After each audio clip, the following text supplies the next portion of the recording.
what a great joy it is to be here with you now. And I will say again, we miss you all terribly. We miss your presence here. It has been so discombobulating in so many realms of our lives to have this new experience we're all sharing together, but to be without each other. And in particular, as we stand here in the Mile High Church Sanctuary and the seats are empty and we've got the minimal number of people we can have here to produce our service today, and we're keeping our distance from each other. It's hard not to run in and run into each other's arms and hug each other, and we're staying safe because we love and care for each other, and we love and care for you. And I've sat here this morning before our service started, broadcasting, just looking out at the seats, and I remember being impacted pretty tremendously by a picture that I saw online of a priest standing on his pulpit and looking out at the seats, and he taped pictures of people in all of the seats. And it reminded me that as I stand here this morning in this empty sanctuary and I look out at seats, while they're physically empty, I am reminded of certain people who always sit in that seat at the third service, or certain people who always sit in that seat at the first service. And my mind is so aware of who those people are that my mind can feel them, and I can feel you and feel your presence here with us. And know that as we stand here together in this empty sanctuary, we are together. We are together in heart. And whether you're watching for the first time and we have yet to meet you in person, or you're in a far off distance away from us, we're in each other's hearts. We always are, we always have been, and we always shall be. And I find myself continually kind of stopped in my tracks and filled with an energy of fullness and a mind of emptiness. It's a little bit challenging for me as a person who speaks, and I've got all these notes, and I've been working on them for weeks for this talk, and we've been planning for this series for months, to stand before you and go, wow, okay, here we are. Let's just be here together. In the context of what we'd planned, we do have a 2-week series planned today and next Sunday. That is a tradition of ours, a spring renewal series called Come Alive. That's been the plan all along. And it's still apropos, and yet the content of it has shifted and molded and changed, certainly by the activities that have been taking place recently. And so today I'm talking about from winter to spring. And I've kept the same topic, but have tooled it and retooled it a number of times. I want to talk about that interesting transition that occurs between the change of seasons, and use it as a metaphor for us in this now moment. Granted, in a whole different direction than I had originally thought, but still appropriate, I think, nonetheless. But I want to start with an image that just keeps coming to me over and over again. It's something that I have spoken of many times. It's something that I've spoken of in classes and from this stage many times. And that is the image that Dr. Deepak Chopra has given us many times, and he's given us countless wise images of things to consider. But he's talked before about each one of us realizing that we each represent a cell in the body of God. And this aligns with what science tells us about the building blocks of the universe. And it aligns with what our founder Ernest Holmes tells us about the building blocks of God and the beingness of everything. And that we preach and teach and speak about each time we come together, the oneness that we've spoken of today and every time we've gathered together in any form, that we are connected, and that as each one of us represents a cell in the body of God, Dr. Chopra also asks us to consider, if you are a cell in the body of God, are you a cancer cell? Or are you a healthy cell that's vibrating and sending love and light out? So that's an important question for us to consider, especially in this conversation that we're having globally about this virus that is catching on and to certain people's bodies and then having an effect. We are very conscious of that, and as we heard from Greg Braden last week, he talked to us about doing that in the physical realm that keeps our immune system strong, reminding to keep our sense of humor, reminding ourselves to take care of ourselves, to get plenty of sleep in the physical realm, that part of being a healthy cell in the body of God and in the body of humanity has to do with that kind of love and care for ourselves. And so this time presents us with everything we've talked about thus far, but it also presents us with an opportunity to say, how can I best care for my body temple during this time? But it also invites us to ask not only what kind of cell am I being, but what energy am I communicating to all of the cells? And to recognize what we've been speaking of this morning, which is the connectedness that we share with everyone at that place that is beyond the physical level. We can look out and we can say, I'm in my house, I'm all by myself, there are walls around me, and I'm not connected. But we all know and can sense the connection that we share with other beings, that it transcends time and space. We've witnessed it, we've experienced it many times as we've thought about someone we love and they call all of a sudden, or we've thought about someone we love and they have suddenly shown up at the door, or we can feel the connection with each other profoundly. And so the question then becomes, am I a cell that's communicating the deepest realm of my love and light? I saw a video this week about cells, and it had to do with the coronavirus actually, but it talked about how cells communicate to each other in the physical body, and how when there's trouble in the cellular structure, there's a communication that goes on that invites the immune system to send cells forward that can help our body to ward off anything that is no longer serving us. And it's not that the cells go, hey! They don't have mouths to speak out and call out, but there's an energy, an energetic communication. There is a scientific word that they use. I know all of you scientific people know it, and I heard it, but I can't remember it right now. That's the part of my brain that is not totally jive right now. But I heard it, and I can sense it, and it's powerful and magnificent. And that communication, that invisible communication, that is what connects us all. And that is the truth of who we are, that we can anchor ourselves into right now, regardless of what's going on in the weather of life, in the seasons of life. Reverend Josh has mentioned a quote a number of times recently that I just love and I find apropos to this 2 weeks that we're going to share together. It's a quote by Albert Camus, who says, "In the midst of winter, I found there was within me an invincible summer. And that makes me happy. For it says, no matter how hard the world pushes against me, within me, there's something stronger, something better pushing right back." And that's the energy that we get to anchor ourselves into right now.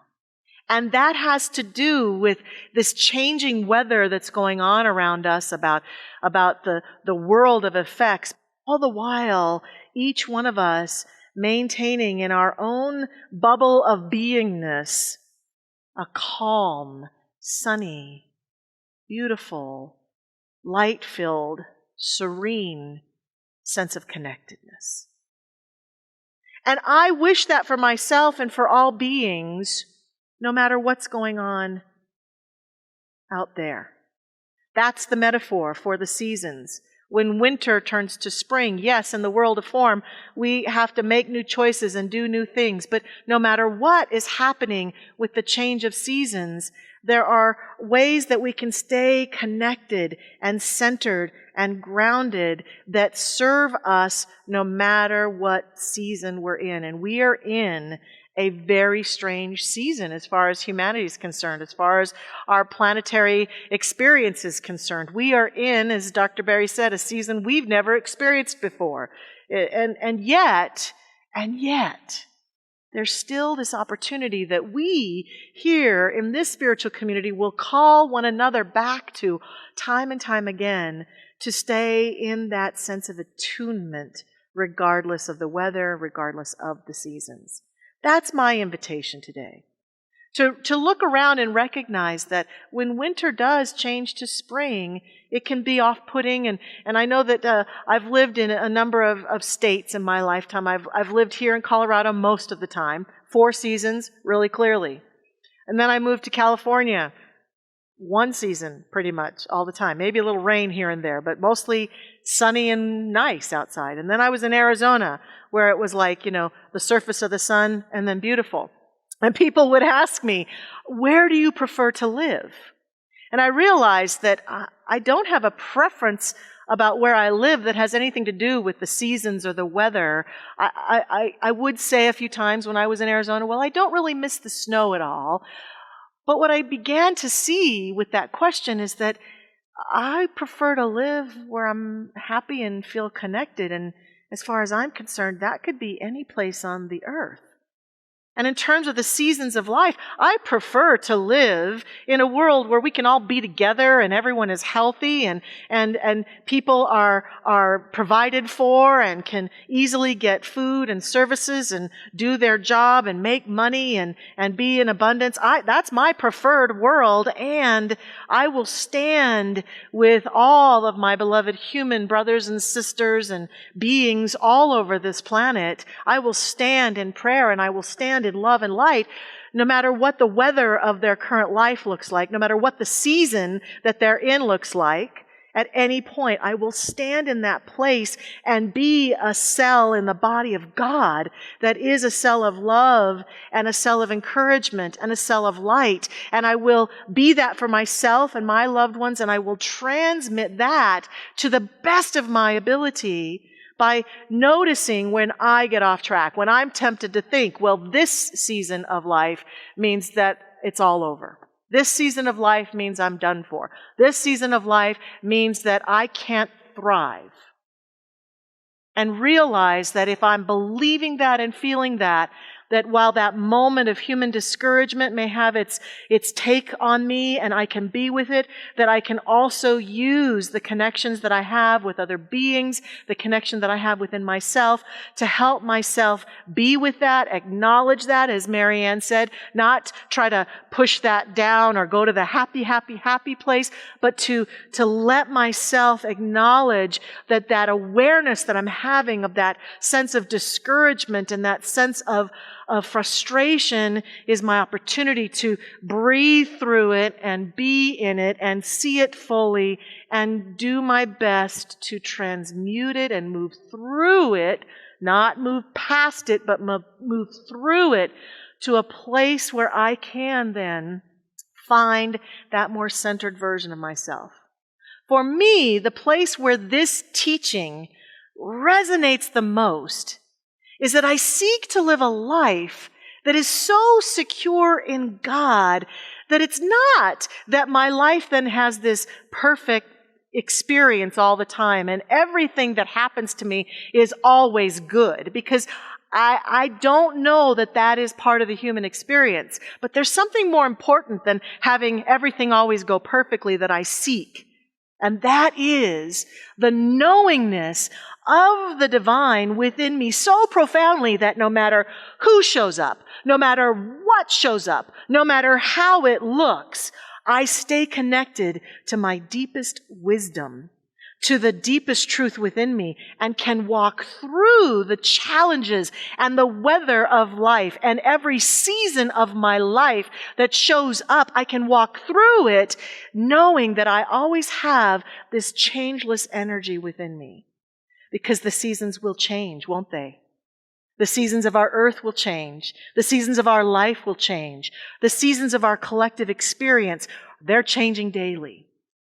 And if we get caught up in the swirl of that changing element of life for too long, we might tend to lose our conscious awareness. We can't ever lose that connection, but we can lose that conscious awareness of the truth that's within us. True security, the truest security that is available to me, is what I have within me. Now, in order to have that, as Dr. Barry was saying, I have to cultivate it. I have to cultivate it in every season. I have to cultivate it even when I don't feel like it. I have to cultivate it even when I'm tempted to tell myself that I'm bored. I have to cultivate it even when I don't want to. I have to cultivate that sense of connectedness. As in any relationship, the more that I am present with it, the more I am blessed by it. The more I am present with it, the more that I can feel it and sense it. The more I am present with it, the easier it is to get there when I need to feel that connectedness. That, to me, is the true security that we all seek. Because the world of effects is not guaranteed to any one of us. The world of form, the world of this floating season of life, not guaranteed, but the world within me, the changeless truth of the divine, is guaranteed if I go there and find my way there. And in this place, I find my deepest wisdom that will guide me no matter what's going on into what serves me and what will allow me to serve others, what will truly allow me to continue to be that intact cell in the body of God in my greatest integrity. And so I invite us to remember, as we look around at the swirling movement of events and the changing seasons of life, to stand firm in the truth of who we are, to be the eye of the storm. And to recognize that because this world of form is in constant flux, that what we've heard for so many years is that this too shall pass. As I stand in the conditions of life that I don't understand, that I don't like, that I'm in resistance to, that I wish were different, I can realize that a part of what can help me break apart from my attachment to that is to remember this will pass. Now, interestingly enough, that phrase has often been attributed to the Judeo-Christian Bible. But in researching it, I've discovered, as many of you might discover if you look it up on the internet, that it isn't actually in the Judeo-Christian Bible anywhere. There are many phrases in the Bible that say to us, and it came to pass, or it shall come to pass, but there's no place where it says, this too shall pass. It's actually Abraham Lincoln who is attributed to have brought that forth in a speech and may have quoted the Bible, and then since that time many people have repeated his words. But it really is Rabbi, I think it's Lisa Rubin, who tells us that the story really comes from King Solomon. King Solomon was trying to humble his wisest servant, the story goes. And so he sent his servant on a mission. He told his servant to go and find some piece of jewelry or some stone, some magic stone, that when a person were to hold it, it would make the happiest man sad and the saddest man happy. And so this wise servant went off looking and came back to King Solomon and said, I'm sorry, I couldn't find it. I couldn't find anything. And so King Solomon went to a jeweler and asked the jeweler to make a special ring. And in that ring, he had carved in Hebrew what we know to be in English, this too shall pass. Indicating that the happiest man would wear the ring and know that the happiness that you are experiencing right now, it shall pass. And the saddest man would be in the midst of it knowing this too shall pass. And so it helps us to remember and to stand fully as that cell in the body of God in the weather we're in the season that we're in.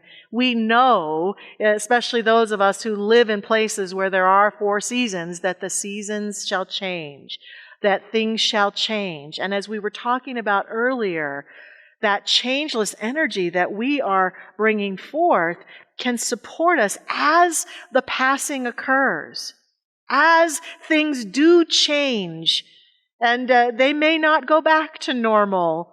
They may be different forever, but they will change and they will pass. And if we're in the midst of any challenging sense of weather in our life, we can take a deep breath and remind ourselves, my beloved Nana used to say to me, this shall pass.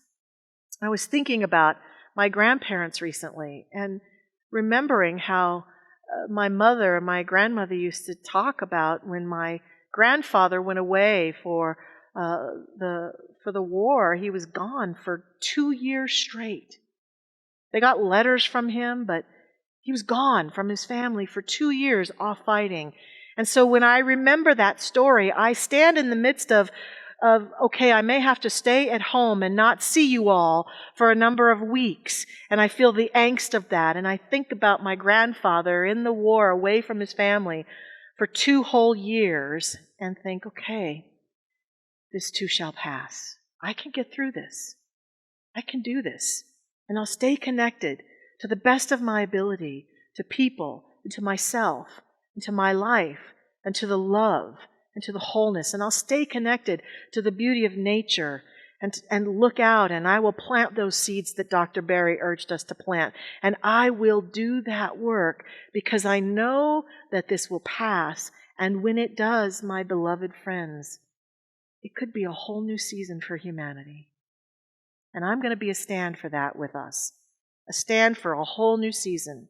A new season of love, of connection, a new season of human interaction, a new season of respect, a new season of supporting each other and lifting each other up. That's what I will be standing for. And I encourage you to stand with me. Stand with us in this time, in this season. And let us be here now, understanding that the seasons shall change, and the world goes on, and we are right here in the eye of the storm.